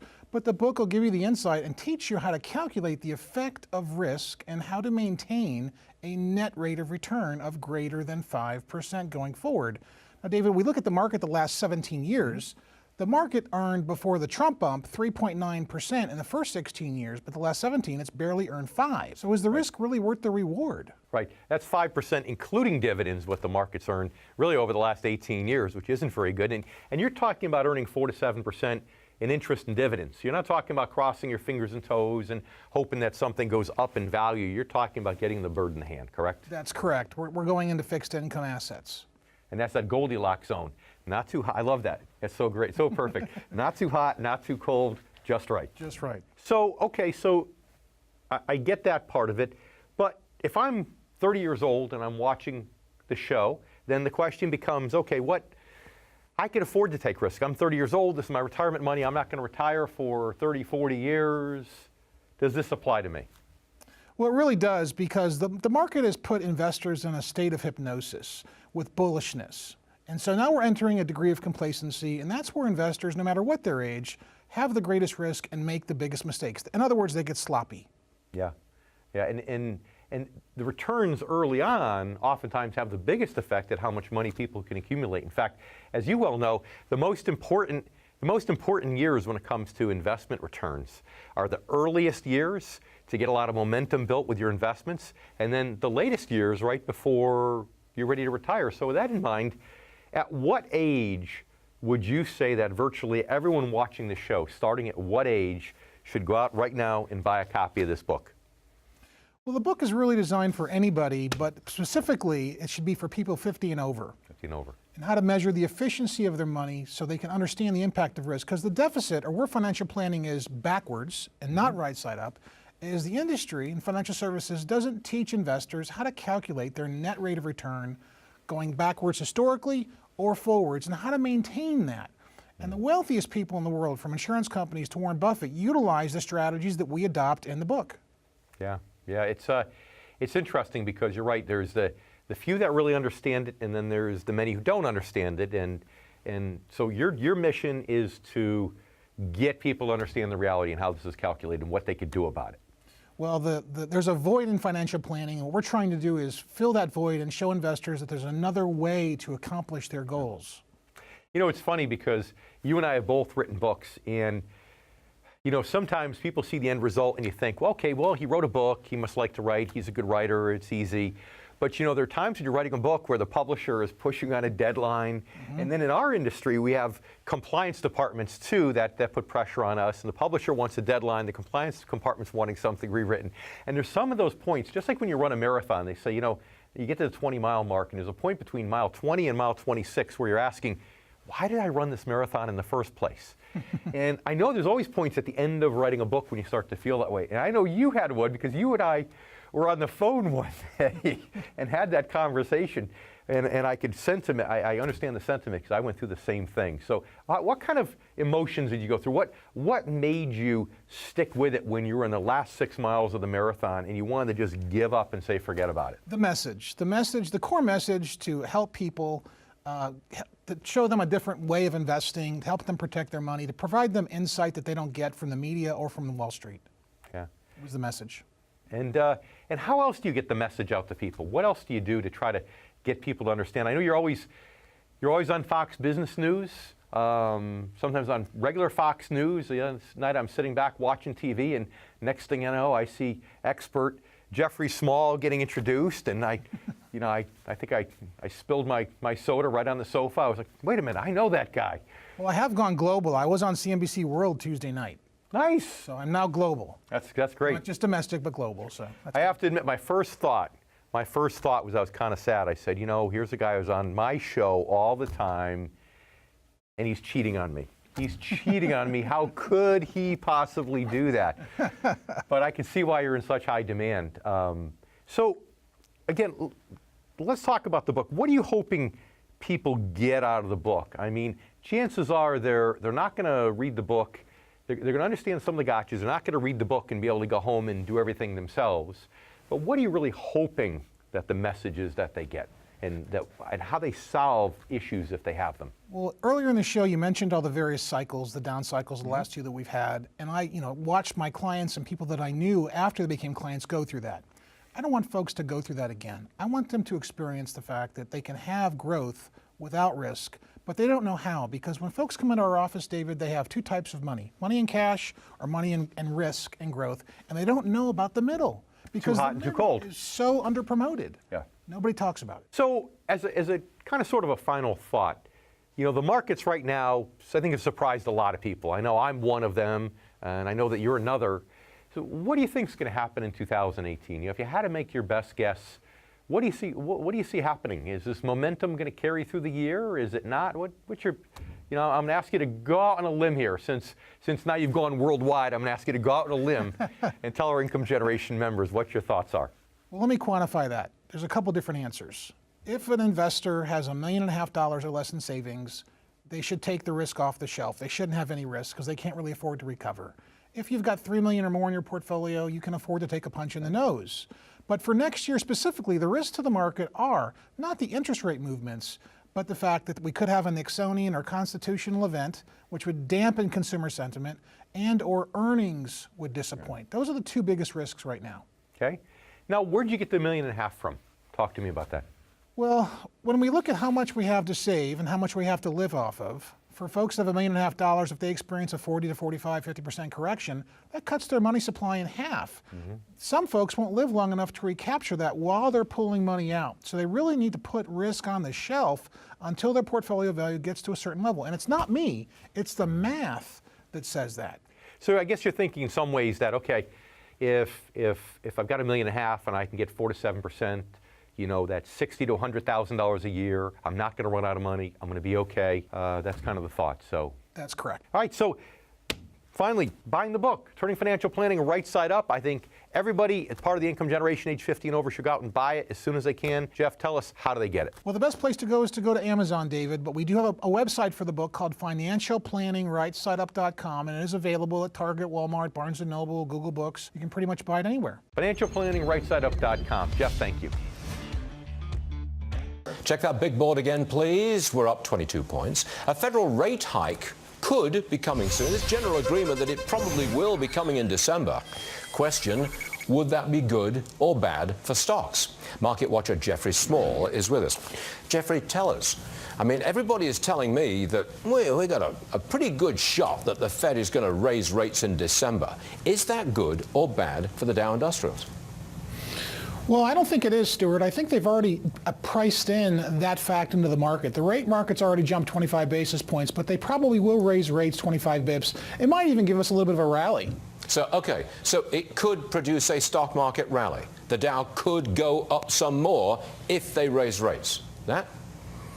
That's correct. I think we could see a little bit of an increase here. About half the stocks in the Dow are down year to date, but there's a couple of stocks that are doing very well, like Disney, Home Depot, and Caterpillar. How about Amazon? Gone straight to the moon again today. $679 a share. Now, I know you feel that some of these strong movers are overvalued. Is Amazon overvalued at $679? Well, at 950 times PE or price to earnings, Stuart, I think that's a little bit overvalued. It's probably the most overvalued play in the market right now. So the traditional valuation of companies, what's the stock price versus their profits? On that traditional valuation basis, Amazon is off the charts. It really is. The price to earnings on the S&P right now is around 22.7, and Amazon is just through the moon on price to earnings. You wouldn't touch it? I wouldn't touch it with a 10-foot pole. Are there any other big movers that you wouldn't touch with that 10-foot pole? Well, Facebook's at 107 times value, price to earnings. Google is at 42 times price to earnings right now, and 90% of their revenue comes from advertising, so you have to question if that's going to continue. They don't really have a rocket product that's going to propel them into the stratosphere. And Netflix is also priced at over 300 times price to earnings. Those three stocks really have taken a huge, those four stocks we refer to as FANG, have really taken a huge bite out of the market the past 12 months. Where would you be putting your money right now? Well, I think I'd be looking at probably stocks that pay a decent rate of dividends, 3 to 4% I'd focus on. They're stable. There is half of the Dow that is doing well. The other half is not doing well. And I think the other half of the Dow will continue to do well because their numbers are what's really promoting them. They won't be affected by rates. You know, I'm sorry, I didn't mean to interrupt you. I just want your opinion on Microsoft. I mean, it's well known that I own some Microsoft stock. Not a lot, but I own some. That's my retirement fund. And they pay me just under 3% at current prices. 3% dividend at current prices. Am I onto a good thing or should I sell it? Well, I think you're onto a good thing there long term. If I was going to have Microsoft, I'd want to hold it long term. Okay. Jeffrey Small, thanks very much for joining us, sir. We leave you with the Dow Industrials up 26 points. Thank you, Jeffrey. Appreciate it. Jeff, got to ask you, do you buy into this Treasury report, U.S. Treasury report, that the tax cuts will actually pay for itself? Well, I think they're going to add about 1% a year growth to GDP, and it will pay for itself over time, but we've got to give it a chance. Everyone wants to be an armchair critic and make the call first, but we've got to give it some time. All eyes on Fed meeting today and what Janet Yellen is going to say about the economy. Do you think inflation is going to be in there? Well, the Fed's been trying to create inflation for the last 8 years, and they've been unsuccessful. But I do expect them to increase rates, and they may even accelerate rates if the economy starts to grow at a faster clip than it is currently. Has the markets priced that in, though, you think? I think the effect of the Fed increasing rates 0.25% is going to be benign to the effect of growth. and benign to the effect of the stock market, just like it was in the summer of 2004 when we had 17 straight 25 basis point moves to get us from 1.75 to 5.25%. There was no effect, and I expect that will continue this time as well. What is the dot-com plot for next year? I mean, markets are pricing in 2, 3. What could this actually mean at the end of the day?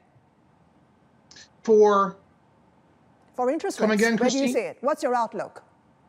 Oh, my outlook for interest rates is I see 3 to 4 moves next year. That'll put the discount rate up to about 1.25% to 2.5%. It will not be impactful to the economy. It might increase the value of the dollar and hurt exports a little bit, but if earnings are doing well and the Make America Great engine is on, then the economy is going to be roaring because consumer sentiment here and domestically hasn't been this high since 2004. It sounds like you're really bullish about the economy as well as where interest rates are going to be headed. Do you see any risks on the horizon for the U.S. economy? I don't see any risks on the horizon for the U.S. economy except really for two. If there was a constitutional crisis and we had a Nixonian event, that could really dampen consumer sentiment here. Additionally, if earnings disappointed and we didn't have the earnings growth that everybody was anticipating, that could also be a damper. I want to check that big bull because we've gone up a little bit more and the Dow has reached 17,900. Just hit that level, going up a bit more. Market watcher Jeffrey Small is with us. All right, this Dow just keeps on going up. Positive for the year 2015. Keeps on going up. Is all this just about free money from the Fed? Is that it? Well, a large portion of it is, Stuart, and I think what you have to consider is that we've had $12.4 trillion of stimulus via asset purchases and quantitative easing.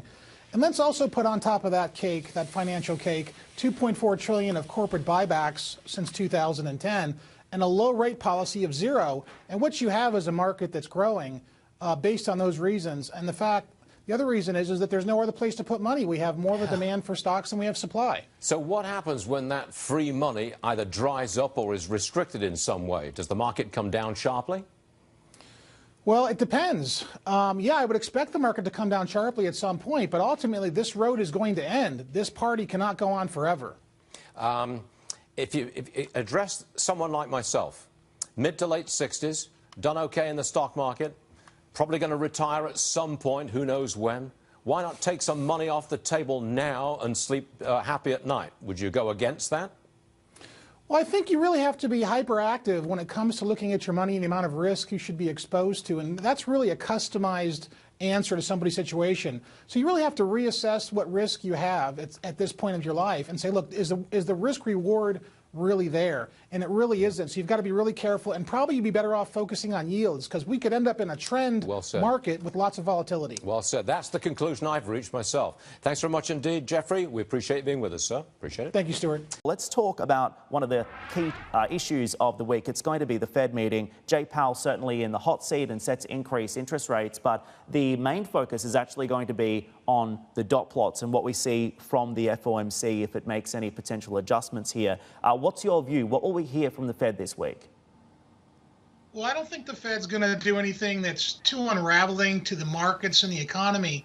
And I expect them to stay on course with their 25 basis point move and their 4 moves this year as well. Anything more aggressive like to that would really unsettle the markets and the economy. Well, Jeff, this is Vasu here in Singapore. You've seen a very mixed inflation, wage growth numbers coming out of the U.S. in the last couple of months. January seemed to indicate that, inflation is on a pickup mode. Then February, you saw it, basically cool off. Where do you see inflation and wages, in the coming months, given the fact that the economy is in a very tight spot, unemployment rate is very low, Trump has cut taxes. Where do you see it headed? And do you think that's going to change the path of the Fed? Well, I don't think it's going to change the part of the fact enough, Sue, to really see a substantial increase in interest rates or even one in between the Fed meetings. But I do see inflation and wages occurring to at least about 2 to 2.5% year over year. The GDP is on pace to double what it's been the last 10 years in this recovery the last quarter. And I suspect that will continue as President Trump has employed lots of different economic policies to enhance the economy here. Your projection of 2 to 2.5%, Jeff, seems rather low. If you look at the January wage growth numbers, it came in at 2.9%, and there are people in the market who are looking at, possibly wage growth breaching 3%, inflation breaching 2%, especially core inflation in terms of the PC indicator. Is that a possibility? And if that happens, Jeff, how will the Fed react? I mean, will the Fed, step up the pace more than the market anticipates? Well, I think that they will if that happens. I think their worst fear is, having too much wage inflation, and then we have inflation on the whole economy. But I think really what the Fed wants to do right now is raise rates to keep the yield curve from flattening as they de-escalate their quantitative easing to quantitative tightening and flood the bond market, hoping that rates rise and the yield curve doesn't flatten out. I think that's a bigger issue right now in terms of what the Fed is looking at for the next 12 months. All of his stocks in January just dumped right out and went to cash. How about you? Would you consider, I know you've got a long list of negatives about the market, but would you consider just drop it all now and sleep safely? Would you do that? Well, it's interesting that you had him on and he mentioned that today, Stuart, because in 1987, Donald Trump accurately predicted the Black Monday anniversary yesterday. He was out of the market a month before the 22% drop. I remember him being interviewed at that time. Whoa, we didn't know that. Now, he's not predicting, he didn't predict some kind of sell-off today. He didn't say that. He absolutely did not say that. How about you? Do you think we're in for a sell-off, or would you be selling now? Well, yeah, absolutely. I think we're in for a sell-off. Donald Trump's core asset really is real estate, so let's not forget that. Even though in 1987 he was more diverse. But the reality is the market's probably going to take a shot here at some point, or it's going to run sideways. We've had, multiple years of 0% interest rates, 9 years. The Fed's out of monetary stimulus that they can move around. And at this point in time, it doesn't look like there's much movement in the economy. Okay. Jeff, I'm sorry we kept this so short, but I'm glad you pointed out that Donald Trump predicted the 1987 October 19th crash. We did not know that. I did not know that. I would have used that in the interview if I'd have known it. Jeff, you come again soon, okay? Because I'm flat out of time because of Donald Trump. Got it. Thank you. All right, now, on the markets, our next guest says corporate America sees the writing on the wall and may be planning for another recession. Let's bring in Jeffrey Small, Arbor Financial President. Jeffrey, you're saying that the corporate America sees the writing on the wall, preparing for a recession. Make your case here. Well, there's no doubt about that, Stuart, and thanks for having me today. But with the threat of deflation, there's no doubt that's going to affect top line and bottom line revenue and earnings growth. Hence, there's a number of companies that have announced major layoffs. Caterpillar just announced a 10,000 person layoff this week. Verizon just announced they're going to cut employee expenses by $2.5 billion. And we really have not very great unemployment rates. The true unemployment rate is around 10%, greater than 10% on the U6. We have very low labor force participation.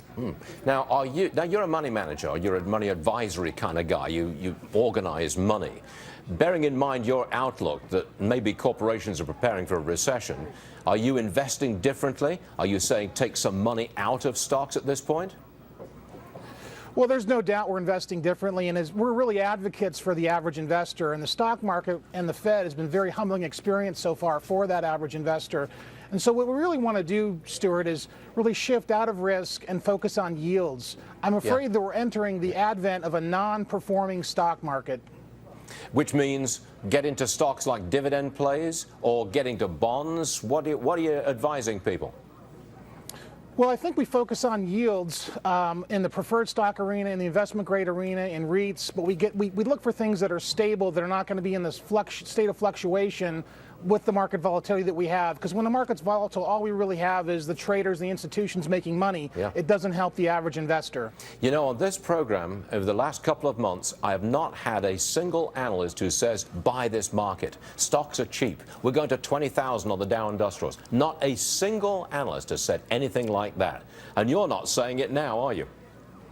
Well, I'm not saying it, Stuart, because, half the stocks in the market are down by 20% or greater. Half the market is in a bear market right now, and the macro data really indicates that there's a greater drop to come.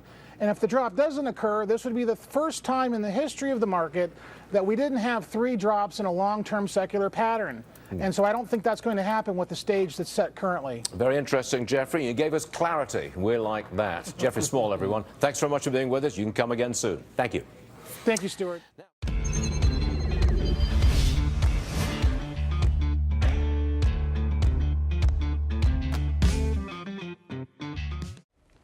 Here to talk more about goal setting and much more than that is my good friend Jeff Small. Jeff lives and works here in Florida and has over 30 years experience as a financial advisor. He's a highly sought after speaker who can be seen and heard regularly on shows like Fox Business and Bloomberg Radio. And his new book is called Turning Financial Planning Right Side Up. Jeff was with us on The Income Generation just a few weeks back, and we're happy he could join us again. Jeff, welcome and Happy New Year. Happy New Year, David. It's great to be here. So, what have you covered in your book about goal setting? Have you approached that at all, or is that kind of a new topic for us here today on television? Well, I think the goal of the book really is centered around a lot of the things you've discussed today in your show, and that is we really want to find a way if our retirement goal or retirement plan is consistent with meeting the stress test of having a successful retirement during that retired cycle. Okay. Now, Jeff, one of the reasons that I wanted to have you here today is because, we had, as you heard just a moment ago, a Harvard professor on here talking about some great things to consider when it comes to goal setting and learning the basics about financial literacy. But, let's face it, you don't work for a university. You're sitting here in the saddle every single day. You're meeting with clients every single day, real people like members of our income generation that are watching the show. So I'm sure you have a bunch of tales of your own, of things that have happened with people that have maybe set goals improperly or not understood some financial basics, and it's gotten in their way. Well, there's no doubt that financial literacy is very important, so the Harvard professor was exactly right about that, and it's very intimidating. But I've got a couple of different stories I can share with you, Dave, if you'd like to hear them. Yeah, I'd like to, so I'd like to start, if we can, with something that has to do with income. I talk a lot on the show, and you hear it all the time, about how when you get to that certain age where you're close to retirement, most people that are in the people that are part of the income generation, they forget that it's no longer necessarily about getting total return. They forget that there's two components to return. There's income and there's growth. And as you get closer to retirement, you focus less on the G, the growth component, and more on the I. And I can imagine you've got lots of stories where people have made the mistake of not making that transition quickly enough. Can you share? Well, it's a really hard transition for folks because when you've been saving your whole life, as they say, leopards don't change their spots. But very recently, I've been telling this story a lot. I recently took on a very large client in excess of $10 million in his portfolio. And I asked him specifically, point blank, if I tripled your money, would your lifestyle change? And he said no. And I said, well, if you lost half of it, would your lifestyle change? And he said yes. And so that was a very crystallizing moment when I realized his portfolio needs to generate income as well as it does for everyone. Yeah, it's interesting because not only that, but the psychology. I mean, talk about the psychology of that. I'm sure if somebody's worth $10 million and they lose half their money, they can retire on $5 million, right? There's a lot of people watching the show right now that are retired who probably have $5 million or less. But it's not just about the dollar amount, the fact that, ooh, gosh, I've gone from 10 to 5, I can't afford to retire. But it's also about the fact that, about how you feel, Can you talk about that for just a minute? Well, we're at a point right now in market history where the market gets very bullish, of course. It's very sloppy for investors to make mistakes, and everybody wants more. But getting an extra 10 to 15% in your savings, if you're just an average investor with an average portfolio, isn't going to really benefit you. What's going to benefit you is being more financially literate and creating a 5% rate of return on a net basis long term than going after the highest rate of return. And that's very short-sighted and can come back to really hurt you or crush your retirement goal. You're from Southern Florida here. I always tell my story, I think you probably heard it before, about right after the financial crisis being in Palm Beach proper on Worth Avenue on a weekend. And really watching the proverbial tumbleweeds going down the street. It seemed like nobody was shopping there, and it's all because that was right after Bernie Madoff was discovered to be a fraud, and people on Palm Beach realized how much money they had lost. And it's funny because some of those people probably went from 20 million to 10 million like this, but the interesting thing is, I bet when their net worth hit 10 million on the way up, they were shopping on Worth Avenue. But now all of a sudden, because they went through 10 million on the way down, even though they can still afford to shop there, emotionally they didn't feel like doing it anymore. And I'm sure you've seen situations like that with people too. Well, there's no doubt about that. We've seen that in all the various market cycles. But in Madoff's case, there were some people, Dave, that lost everything. And it's unfortunate. It's funny because our previous guest Mihir talked about diversification, and we talk a lot about diversification. We talk about averages in this business. One of the fictions that you talk about a lot in your book is the fiction of average return. And I know you've told me some pretty interesting stories in the past where people have thought they were making one return, and when they realized they were calculating it the wrong way, the return they're actually earning is much, much different. Well, there's no doubt that happens a lot with folks because they don't have the financial literacy to calculate their actual rate of return. So that's one of the things as financial advisors we have to do. We have to teach them how to do that. In one particular case, I had a client recently who had a very large portfolio at a household name I won't mention, a very popular household name, big brokerage. Had no idea they were being charged around 1.8%, but over 10 years on $700,000, they were paying about $250,000 in fees. Had no idea. Wow, that's a lot. But it lowered their rate of return from 5% down to 2.2%. Yeah, and sometimes too, it's also a question of how people calculate it.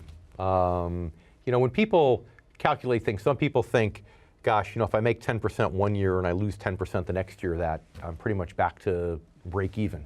And of course, that's not the case. And we need to take a commercial break. When we come back, though, I'd like to ask you to share with us a story about that too, because again, you being in the real world, meeting with people like our income generation viewers every single day, it's so important that that they hear from you, from other people like themselves, and so on. So I want to talk about that rate of return dilemma when we come back. And I know you've got some time, so stay with us, please. And you too, stay with us. We'll be right back with more from Jeff Small on the income generation.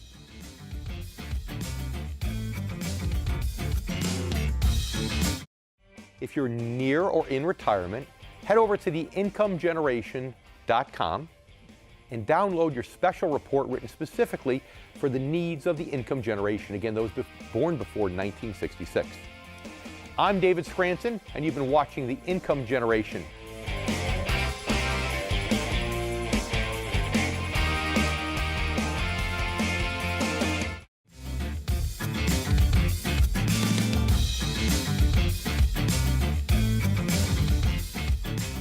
Welcome back to the show, and also a big welcome back to my good friend Jeff Small.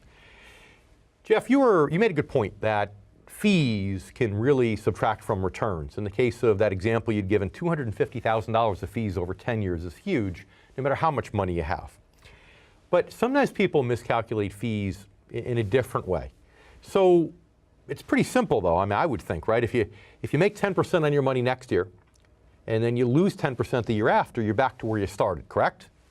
Well, it's not exactly like that, David. So let's say that we have $1 and that dollar gets reduced to 50 cents, but then that 50 cents earns 50% or 100%. At 50%, it's only going to go back up to what?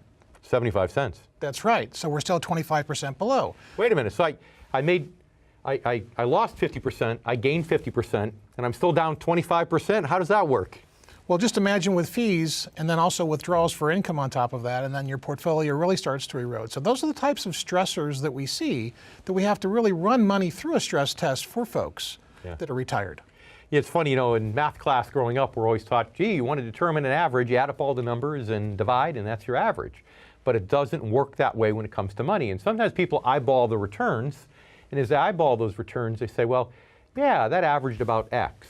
But almost all the time, the true average, mathematical average internal rate of return is lower. And I'm glad you used the 50% example, because that's extreme, and that really helps our income generation viewers get a good feel for why it's so important to calculate the numbers the right way. It's definitely part of financial literacy. Now, I know another problem that you deal with, and I deal with it too in my own practice sometimes, is that transition. We talked early on about the transition between going from a growth-oriented focus to an income-oriented focus when it comes to your investments. But that usually comes about the same time when people have to think about kicking their risk down a notch. Like the example you gave early on when the person said, well, if I double my money, I won't live any differently. If I lose half my money, I just might.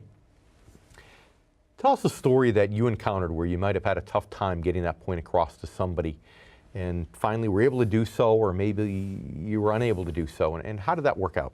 It was very interesting you bring that up. I had a gentleman that came to one of my group talks and soon was in my office in 2006, and I encouraged him to get out of the market and get a little safer. He was very risky.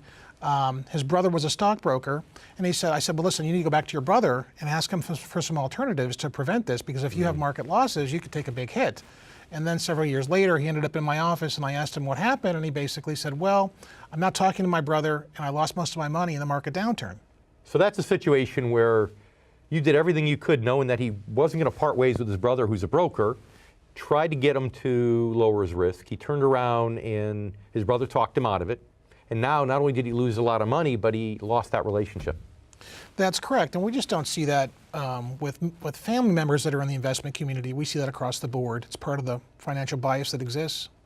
And is that one of the reasons that you talk about turning financial planning right side up? Is that one of the reasons you think financial planning is upside down right now? That's one of the biggest reasons that financial planning is upside down, and that's why we named the book Right Side Up, because folks have to understand the effect of risk as a stressor on their retirement funds and what that means to them financially. And once they understand what that cost really is in a downturn, then they can decide, okay, I'm empowered to either make a change or become more conservative or stay risky. So what you're kind of doing, you're talking about what Mihir Desai did in a way that people need more financial literacy. They need to understand the effects of risk more. Education is the only way.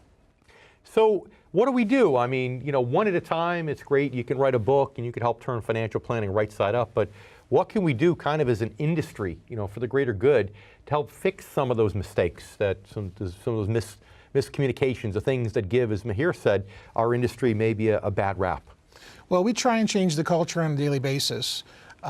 Through the various media appearances that I do and books that I write and author and groups that I talk to. And that's all we can really do at this point, is get back to a more reasonably sound, financial literate perspectives. You know, I don't want to put you on the spot at all, Jeff, but I'm going to do it anyway because we go way back and are good friends and all this. But you know that I started a nonprofit organization for financial education of individuals, right? So, you know, maybe if I can get you to donate a little bit more of your time to educating people, some of those in need, then maybe we can make a little bigger impact on the world. What do you think? Do you think maybe I can get a little commitment for a little more of your time? Sure, I'd be happy to do that. I know you always come and see us when I promise to put you on camera, but but you know, this is a little bit, this isn't quite as exotic, but I'd love it if you could do that. I think it'd be a great help. Everybody needs help. I'd love to do that. Yeah, and unfortunately, financial literacy, you know, you don't learn it at home. You don't learn it in school, and you might learn it at home if you're lucky, but let's face it, some people, if they don't have the assets, their parents don't have the assets, they're not going to learn it at home because their parents can't teach them. If their parents have a lot of assets, sometimes money's not a problem. It's never a concern. So they don't learn it there either. So financial literacy is important. Where can they find your book? Well, the book has a website, financialplanningrightsideup.com, with Amazon links, and it's a great starter or launching point for understanding the stressors and educating yourself on having a successful retirement plan. Yep, and I read it myself, and I think it's a great buy, so go out and get it. Stay with us. We'll be right back with more from Jeff Small and the Income Generation.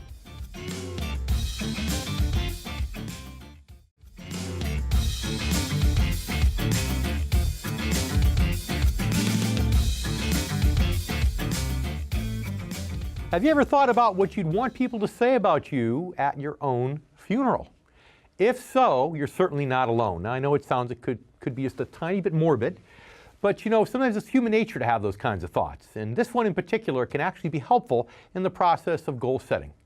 Ask yourself, what would you like to have your eulogy say that you've accomplished and achieved? Then think about those things and your goals in terms of what we call especially your become goals. You know, earlier I said to imagine a moment in time. What will it feel like the first time someone shakes your hand or congratulates you on becoming financially independent or being a new business owner or achieving a new title? Well, you can also imagine friends and loved ones talking about and celebrating your achievements in the past tense, yes, once you're gone. It's another good exercise to help you think about your goals as though you've already achieved them, which subconsciously increases your confidence that they indeed are achievable. Because pretty much anything you put your mind to can be accomplished. It's also a reminder that we all get just one life in which to achieve your goals. So the question becomes, what are we all waiting for? So with that in mind, let's bring back my good friend, Jeff Small. You know, I put you on the spot before when it came to donating more time to our nonprofit organization, SAFE. And now to put you on the spot one more time, And I hope Jeff really comes back on the show after me doing this to him twice on one show. But now, let's say that I were assigned the task of, God forbid, if something happened to you, I was assigned a task of doing your eulogy at your funeral. Tell our viewers and tell me, what is it you'd like me to say about you that you'd like to be known for after the fact, or known as being? Well, I think the most obvious ones, of course, would be being a great husband and a phenomenal father to my 3 children. And you already done that? I have. I do that every day. That's right. That's lots of fun. But we just had a passing on Christmas Eve day in my family, so I did a little bit of a eulogy for my mother-in-law who passed. Ooh. And so I feel where you're coming from on this question. But I think from a business perspective, I'd like to be known as an advocate who championed his customers' interests before his own and tried to be an industry leader in changing the investment culture to benefit consumers as opposed to the culture that currently exists, which is more of a house always wins mentality and let's stick everybody in the same profile.